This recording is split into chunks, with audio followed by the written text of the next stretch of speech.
So good morning. आज मैं आप लोगों को हिंदी व्याकरण में पाठ 25 विराम चिन्ह नामक पाठ पढ़ाने जा रहे हैं। विराम चिन्ह, विराम का अर्थ क्या होता है? रुकना, है ना। विराम का अर्थ क्या हुआ? रुक जाना। विराम माने रुकना। जब हम कहीं किसी भी बोलते समय, हम कभी कभी या लिखते समय जहां हम रुकते हैं उसी को कहते हैं विराम चिन्ह। आप ठीक से सुन लीजिए कि विराम का अर्थ होता है रुकना अथवा ठहरना। बोलते समय हम कभी कभी अपनी बात का आशय यानी कि अर्थ स्पष्ट करने के लिए अथवा कभी शब्दों पर बल देने के लिए, प्रेशर देने के लिए, कोई शब्द जो हमें लगता है कि बहुत ज्यादा महत्वपूर्ण है तो हम क्या करते हैं कि उस शब्द पर ज्यादा बल देते हैं कि दूसरे का ध्यान इस शब्द पर जाए। बल देने के लिए बीच बीच में रुकते हैं। भाषा में इसी रुकने को क्या कहा जाता है? विराम कहा जाता है। ठीक।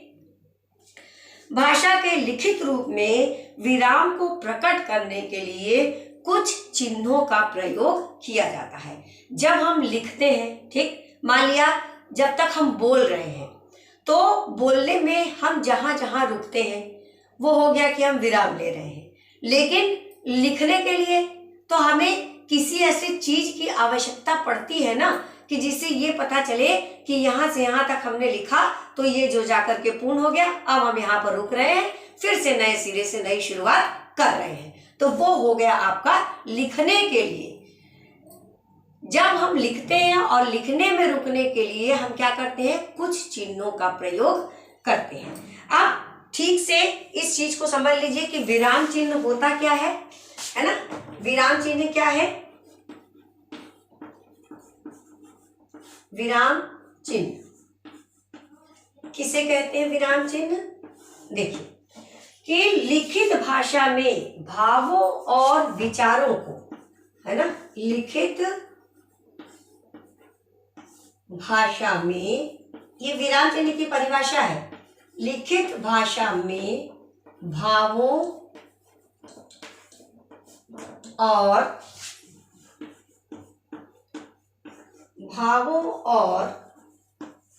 विचारों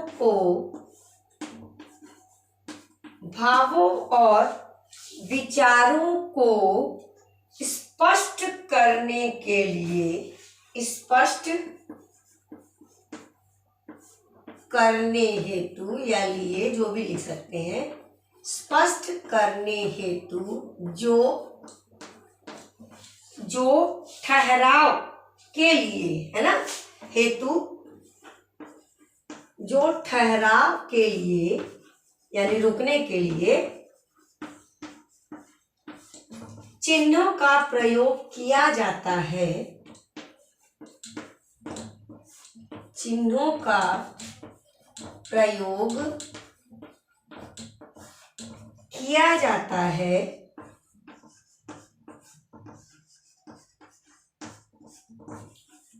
उसे क्या कहते हैं? उसे विराम चिन्ह कहते हैं।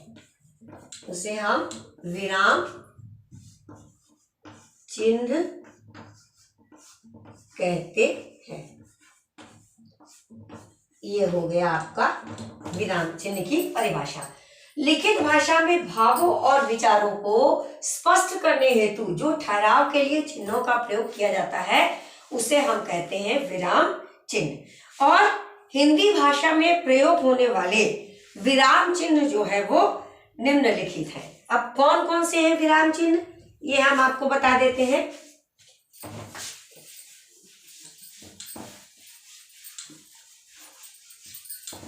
इसमें जो है आपके विराम चिन्ह के प्रकार, विराम चिन्ह के प्रकार। अब देखिए, वैसे तो आपके क्लास के हिसाब से, है ना, कहीं जो है 14 प्रकार के विराम चिन्हों का प्रयोग किया गया है, तो कहीं 11 प्रकार के विराम चिन्हों का प्रयोग किया गया है, तो कहीं 12 प्रकार के विराम चिन्हों का प्रयोग किया गया है।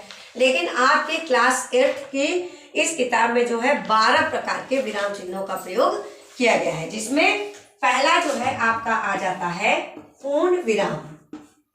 पहला क्या आ गया आपका? पूर्ण विराम।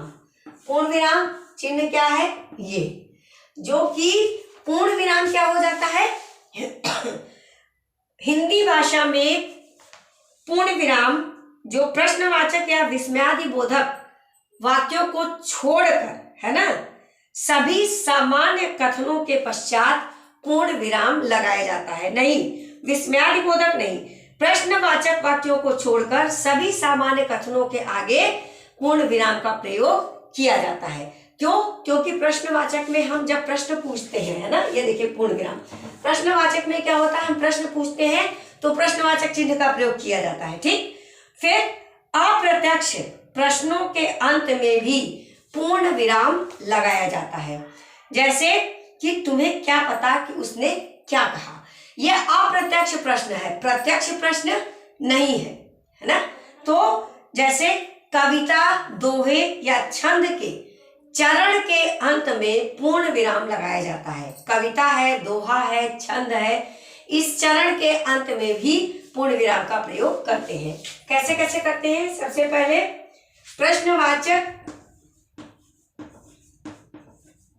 प्रश्नवाचक को छोड़कर, है ना,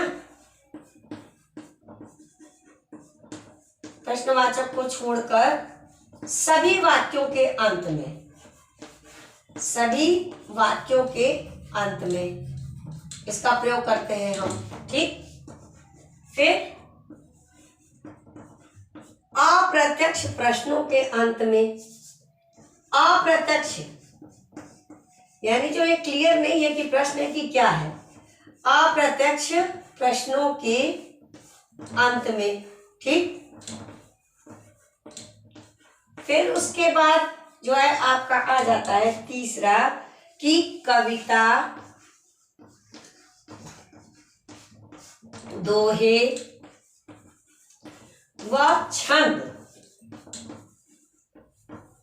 के चरण के अंत में, के चरण के अंत में, है ना, ये हो गया आपका। जैसे मान लिया कविता जो आपने लिखा, अब जैसे मान लिया दोहा आप लिख रहे हैं कि रघुकुल रीत सदा चली आई, प्राण जाए पर वचन न जाए, या दीन दयाल विरत संभारी, हरौ नाथ मम संकट भारी, या प्रविश नगर की जय सब काजा, हृदय राग कौशलपुर राजा। तो प्रविश नगर की जय सब काजा, पूर्ण विराम, हृदय राग कौशलपुर राजा, एक चरण खत्म हुआ, दूसरे चरण, दोनों चरण में जो है पूर्ण विराम का प्रयोग हो गया। अब इसके बाद आपका आ जाता है दूसरा चिन्ह, क्या आएगा? प्रश्नवाचक चिन्ह। ठीक, प्रश्नवाचक आप जानते हैं, पूर्ण विराम को भी जानते हैं अच्छी तरीके से। और दूसरा आपका आ जाता है प्रश्नवाचक। प्रश्नवाचक चिन्ह, ये चिन्ह किस प्रकार के हैं? प्रश्नवाचक चिन्ह जो है ए या, किसी प्रश्न को पूछने के बाद ये चिन्ह लगा दिया जाता है, उसे कहते हैं प्रश्नवाचक चिन्ह। जिन वाक्यों में प्रश्न पूछा जाता है उनके अंत में प्रश्नवाचक चिन्ह लगाया जाता है। जिन वाक्यों में प्रश्न पूछा जाए वहां पर क्या लगेगा? प्रश्नवाचक चिन्ह। ठीक, प्रश्न पूछा जाए, जिन वाक्यों में प्रश्न पूछा जाए वहां पर प्रश्नवाचक चिन्हों का प्रयोग होता है। कभी कभी क्या होता है कि कभी कभी केवल प्रश्नवाचक चिन्ह लगे होने के कारण ही यह ज्ञात हो जाता है कि कोई वाक्य सामान्य कथन न होकर एक प्रश्न है। कभी कभी क्या होता है कि हम खाली चिन्ह देख लेते हैं और चिन्ह देख करके हमें यह पता चल जाता है कि यहाँ पर प्रश्न पूछा गया है या कोई सामान्य वाक्य या सामान्य कथन नहीं है, सिर्फ उसका चिन्ह देख करके। और प्रश्नवाचक चिन्ह ऐसे वाक्यों में भी नहीं लगाया जाता जिनमें प्रश्न आज्ञा के रूप में हो।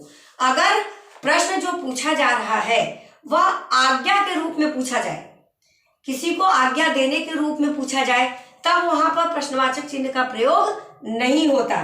जैसे कि भारत की राजधानी बताओ।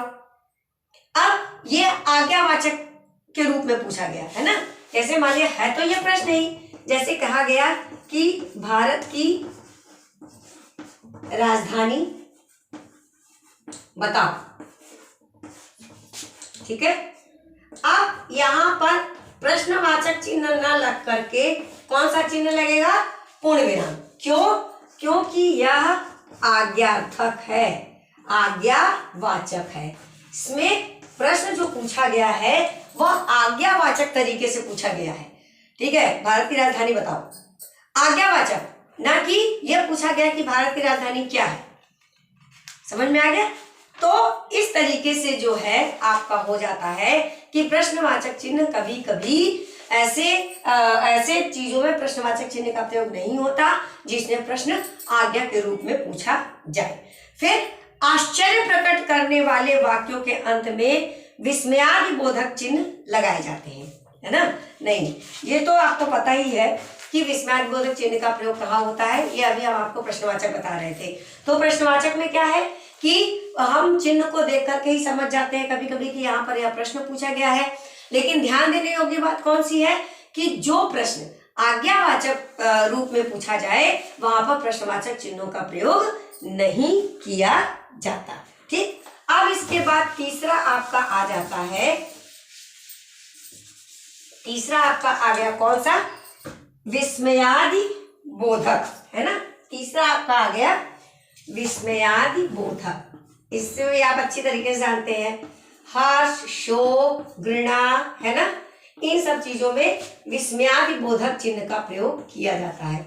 अब विस्मयादि बोधक चिन्ह क्या है ना, कैसे, ये चिन्ह, ए यहां, ए नीचे बिंदी लगा दिया, ये हो गया आपका विस्मयादि बोधक चिन्ह, ठीक। अब विस्मयादि बोधक चिन्ह के अंतर्गत जिन शब्दों में हर्ष, शोक, घृणा, भय आदि मनोभाव प्रकट होते हैं, कौन कौन से, हर्ष, शोक, घृणा, ठीक, भय आदि मनोभाव हो, वहां पर विस्मयादि बोधक चिन्ह का प्रयोग किया जाता है। और इसमें भी ध्यान देने योग्य बात यह है कि विस्मयादि बोधक चिन्ह जो है वह क्या है, आश्चर्य प्रकट करने वाले वाक्यों के अंत में भी यह चिन्ह लगाया जाता है। जैसे इतना बड़ा मकान, है ना, आश्चर्य प्रकट किया तो भी वहां पर हम विस्मयादि बोधक चिन्ह अंत में भी लगा सकते हैं। फिर भाव सहित संबोधन के लिए भी इस चिन्ह का प्रयोग होता है, यानी कि जैसे अगर मान लिया कि किसी के यहाँ बहुत तकलीफ है और हमने उससे कहा कि भाई मीरा, तो मीरा के बाद विस्मयादि बोधक चिन्ह लगा देंगे, इतनी दुखी मत हो, भाव बोधक चिन्ह, ये हो गया आपका। फिर उसके बाद चौथा आपका आ जाता है, क्या आएगा चौथा, अल्प विराम। चिन्हों को ध्यान से देखते जाइएगा, ठीक। फिर चौथा आपका आ जाता है अल्प विराम चिन्ह, अल्प विराम चिन्ह। अब अल्प विराम चिन्ह, अल्प माने छोटा, थोड़ा सा, तो चिन्ह भी क्या हुआ, बहुत जरा सा हुआ। तो अल्प विराम जब कहीं, देखिए अल्प माने थोड़ा, थोड़े से रुकने के लिए हमें इसका प्रयोग हम करते हैं। अल्प विराम का प्रयोग वाक्य के मध्य में होता है जहां रुकने का समय बहुत कम होता है ना। इसका प्रयोग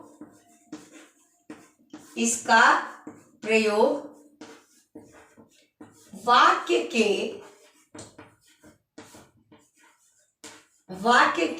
मध्य यानी कि बीच में होता है, वाक्य के मध्य में होता है,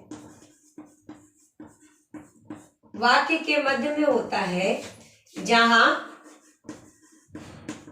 रुकने का समय, जहां रुकने का समय बहुत कम होता है ना, जहां रुकने का समय बहुत कम होता है, बहुत देर तक हम नहीं रुकते, थोड़ा सा रुकते हैं और फिर आगे बढ़ जाते हैं। जैसे कि रीता, नेहा, देखिए बहुत थोड़ा सा रुक रहा है ना, अल्प विराम लग रहा है, रीता, नेहा, रूपाली, ठीक, मीरा बाजार गई। बहुत थोड़ा थोड़ा हम रुके हैं। फिर क्या हुआ यहाँ पर, किस विराम चिन्ह का प्रयोग हुआ, अल्प विराम का। रीता, नेहा, रूपाली, ठीक, बहुत जरा जरा सा रुकना हुआ। अब इसके बाद क्या आता है कि दो या अधिक उपवाक्यों को अलग करने के लिए, है ना, उपवाक्यों को अलग करने के लिए भी हम अल्प विराम चिन्ह का प्रयोग करते हैं। ठीक है, कैसे, दो या अधिक उपवाक्यों को अलग करने के लिए, दो या अधिक उपवाक्यों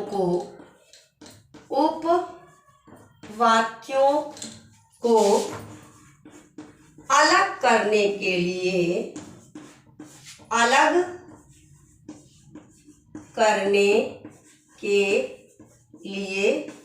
भी इसका प्रयोग होता है ना, करने के लिए भी इसका प्रयोग किया जाता है। अब देखिएगा ये उपवाक्य कैसे है ना, इसका प्रयोग किया जाता है। ठीक, दो या अधिक उपवाक्यों को अलग करने के लिए, जैसे कि इसमें खिलौना,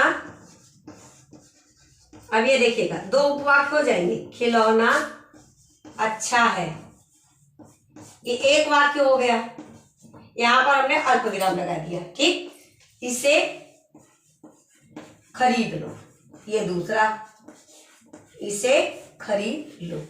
अब इन उपवाक्यों को अलग करने के लिए हमने किसका प्रयोग किया है, इसका, यह क्या है, अल्प विराम चिन्ह का। ठीक, ये हो गया आपका। फिर पत्र में, जैसे मान लिया किसी को आप लेटर लिख रहे हैं, तो पत्र में दिनांक, पता आदि जैसे लिखने के लिए भी हम अल्प विराम चिन्ह का प्रयोग करते हैं। और किसी भी के कहे गए वाक्यों को जो का त्यों प्रस्तुत करने से पहले, है ना, फिर भी हम प्रस्तुत करने से पहले, जैसे गांधी जी ने कहा, ठीक, अल्प विराम का प्रयोग किया, करो या मरो। फिर उसके बाद पांचवा आपका आ जाता है अर्ध विराम। पांचवा क्या आ जाता है, अर्ध विराम। देखिए वो था अल्प विराम, अब ये आया अर्ध विराम। ठीक, अर्ध विराम ये आ गया आपका। और अर्ध विराम का चिन्ह कैसा होता है, ऐसे, ये हो गया आपका अर्ध विराम। ठीक है, जहां पूर्ण विराम की अपेक्षा कम समय के लिए, किंतु अल्प विराम से ज्यादा समय के लिए, पूर्ण विराम की अपेक्षा कम समय और अल्प विराम की अपेक्षा अधिक समय, है ना, जहां पूर्ण विराम की अपेक्षा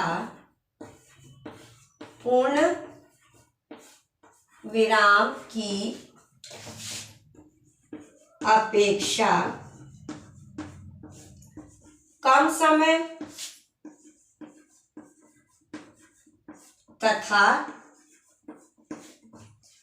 अल्प विराम की अपेक्षा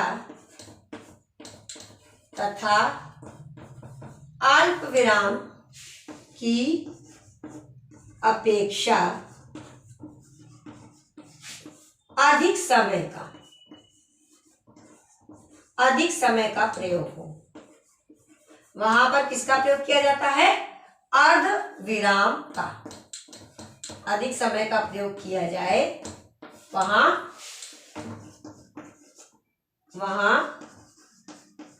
अर्ध विराम का प्रयोग करेंगे। ठीक, ये हो गया, आपका समझ में आ गया। पूर्ण विराम से कम और अल्प विराम से अधिक, जहां हम रुकेंगे वहां पर अर्ध विराम का प्रयोग किया जाएगा। फिर उसके बाद आपका आ जाता है छठवां योजक, है ना, योजक चिन्ह।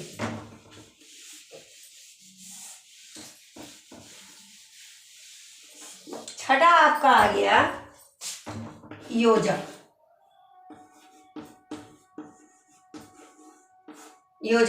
योजक का ये चिन्ह, है ना, योजक चिन्ह में शब्द की पुनरुक्ति व शब्द युग्मों के मध्य, जैसे और संख्या और उनके अंशों के तुलनात्मक, द्वंद्व और तत्पुरुष समास में। कहां कहां पर?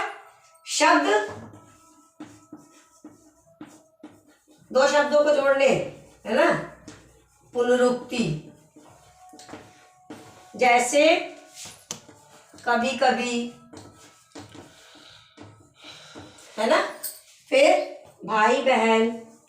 तो इस तरीके से जहां पर ये हम लगा देते हैं बीच में, दो शब्दों को जोड़ने या युग्म शब्द कह सकते हैं, कहना सुनना, बात बात में, है ना, काना फूसी, तो वहां पे जहां बीच में शब्दों का प्रयोग लगता है। फिर तुलनात्मक, जैसे चांद सा मुखड़ा, है ना, फिर मोरनी सी चाल, तो यहाँ पर हम जो है योजक चिन्हों का प्रयोग करते हैं।